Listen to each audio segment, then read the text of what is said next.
Cristiano Ronaldo അൽ-നസറിൽ ചേർന്നതോടെയാണ് Saudi pro league ശ്രദ്ധയാകർഷിച്ചത്. ഇതിനുശേഷം നെയ്മറും ബെൻസെമയും കാൻഡയും ഫിർമിനോയും മാനയും എല്ലാം സൗദി ക്ലബ്ബുകൾക്കായി ബൂട്ടുകെട്ടി. ഇപ്പോഴിതാ മാഞ്ചസ്റ്റർ സിറ്റിയുടെ തലച്ചോർ എന്ന് വിശേഷിപ്പിക്കുന്ന കെവിൻ ഡിബ്രൂയിൻ വരുന്ന സീസണിൽ അൽ ഇത്തിഹാദിൽ ചേക്കേറാൻ സമ്മതം അറിയിച്ചുവെന്നാണ് ദി മിറർ റിപ്പോർട്ട് ചെയ്യുന്നത്.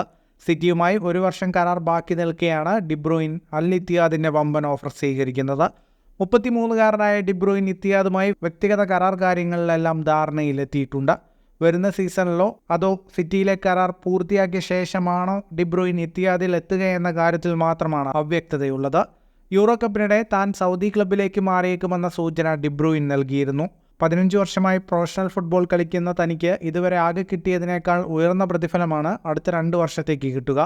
കരിയറിൻ്റെ അവസാന സമയത്ത് പണത്തെക്കുറിച്ച് ചിന്തിക്കുന്നതിൽ തെറ്റുണ്ടെന്ന് തോന്നുന്നില്ല. നിലവിൽ ആരുമായി കരാറിലെത്തിയിട്ടില്ല. ചർച്ചകൾ നടക്കുന്നുണ്ട്. പണം ഏതൊരാളുടെയും ജീവിതത്തിൽ പ്രധാനപ്പെട്ട കാര്യമാണ്. ഫുട്ബോളാണ് തനിക്കെല്ലാം തന്നത്. ഫുട്ബോളിൽ നിന്ന് തന്നെ കൂടുതൽ പ്രതിഫലം കിട്ടുന്നത് തള്ളിക്കളയേണ്ട കാര്യമില്ലെന്നും യൂറോ കപ്പിനിടെ നൽകിയ അഭിമുഖത്തിൽ ഡിബ്രൂയിൻ പറഞ്ഞിരുന്നു. ഫുട്ബോൾ ലോകത്തെ കൂടുതൽ വാർത്തകൾക്കും വിശേഷങ്ങൾക്കുമായി സ്പോർട്സ് കഫേ ഇപ്പോൾ തന്നെ സബ്സ്ക്രൈബ് ചെയ്യുക.